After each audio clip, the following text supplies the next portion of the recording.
Jadi sekarang Mas Risang melihat nggak ada perbedaan nggak antara wartawan jurnalis dulu dengan sekarang tentang masalah uh, kerja dan kinerjanya ketika masuk ke lapangan? Ya. Apakah Mas Risang melihat ada perbedaan? Ada. Jadi saya bahkan merasakan. Jadi dalam hal dewasa dan tidak dewasanya seorang wartawan dan media akhirnya. Karena banyak yang media tiba-tiba muncul, namanya apa-apa, tiba-tiba dia tidak punya basic wartawan, tidak punya basic jurnalis seperti saya, dan dia tidak punya integritas untuk profesi itu. Dan banyak wartawan yang tidak menghargai profesinya. Dia hanya modal seadanya sudah berangkat jalan dan menulis. Sehingga kemudian wartawan tidak paham kalau wartawan itu tidak boleh menulis atau plagiat bukan plagiat. Opini pribadi, memasukkan opini pribadi, emosi dalam tulisannya. Jadi Mas Risang melihat wartawan-wartawan sekarang itu, jurnalis sekarang itu syarat-syarat dasar, syarat rukun dari kewartawanan itu masih belum banyak gitu ya? Banyak yang enggak. Jadi banyak enggak. Baik bahkan dari keseimbangan berita pun mereka abaikan. Banyak yang diabaikan yang sekarang ini. Berita-berita kita lihat itu diabaikan. Tidak ada konfirmasi. Padahal sangat mudah sekarang. Jadi tidak cover both side gitu ya? Tidak cover both side lah kalau orang dulu bilang. Apa Mas Risang melihat sekarang itu kerja-kerja kewartawanan kan sekarang merumput wartawan itu sekarang di mana-mana sebetulnya. Kerja-kerja apa yang dilakukan apa benar-benar kerja jurnalistik atau tidak menurut Mas Risang? Tidak, menurut saya tidak. Karena ketika mereka mengabaikan kode etik itu, dasar itu padahal itu cover both side, konfirmasi, atau dia paham dulu apa yang mau diberitakan. Ketika dia masih memasukkan opini pribadi, kemudian ada yang tanda kutip mencari keuntungan malah. Setelah diberitakan, mencari keuntungan gitu. Ya, sengaja diberitakan tidak seimbang, kemudian dihubungi, Pak, ini Bapak saya beritakan begini, supaya datang dan bertemu.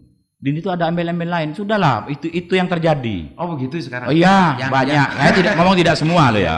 Banyak. Tapi lebih banyak yang bekerja seperti itu bukan kerja kejurnalistikan yang sebenarnya gitu ya. Mungkin lebih banyak yang begitu. Mungkin lebih banyak ya. Iya, mungkin lebih banyak yang begitu. Ini luar biasa ya. Artinya tidak punya kemampuan dasar tentang kejurnalistikan tapi dia memberanikan diri sebagai orang jurnalis. Kerjanya justru nakut-nakutin orang-orang yang bisa diperas gitu ya. Bisa dibilang begitu. Jadi dikiranya wartawan itu hanya ada kecelakaan datang meliput.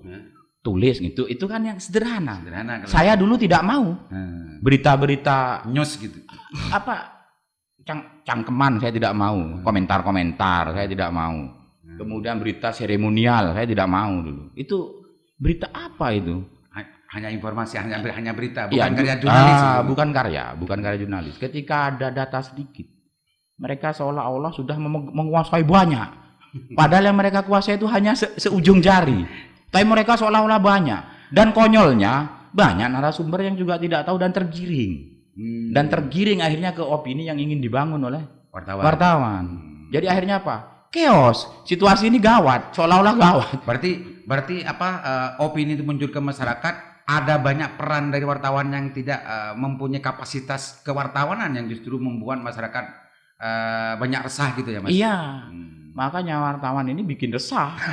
Wartawan yang begitu, sesuatu yang kecil dibesar-besarkan. Yang menarik. Apakah memang seperti yang dilihat oleh Mas Risang, ada banyak wartawan, bukan sedikit, banyak wartawan yang justru bekerja dengan template kewartawanannya justru tidak bekerja secara jurnalistik, tapi justru dijadikan sarana untuk mencari keuntungan.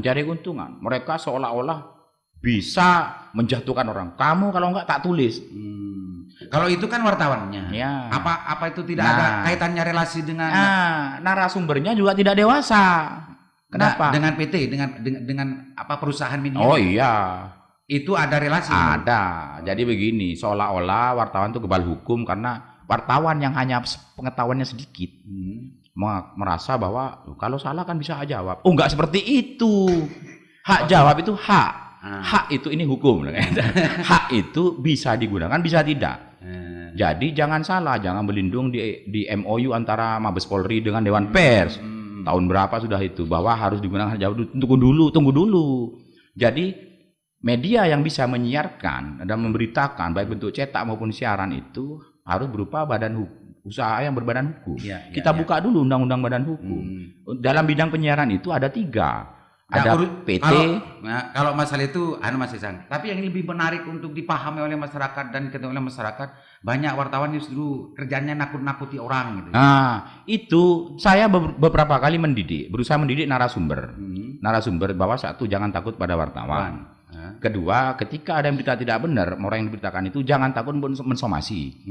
Laporkan, boleh, laporkan aja ke polisi. Oh gitu. Nanti polisi akan memeriksa di situ apakah dia memang lembaga penyiaran yang sah menurut undang-undang, legal, atau dia hanya asal bikin, terus bikin, itu namanya kan fitnah tetap.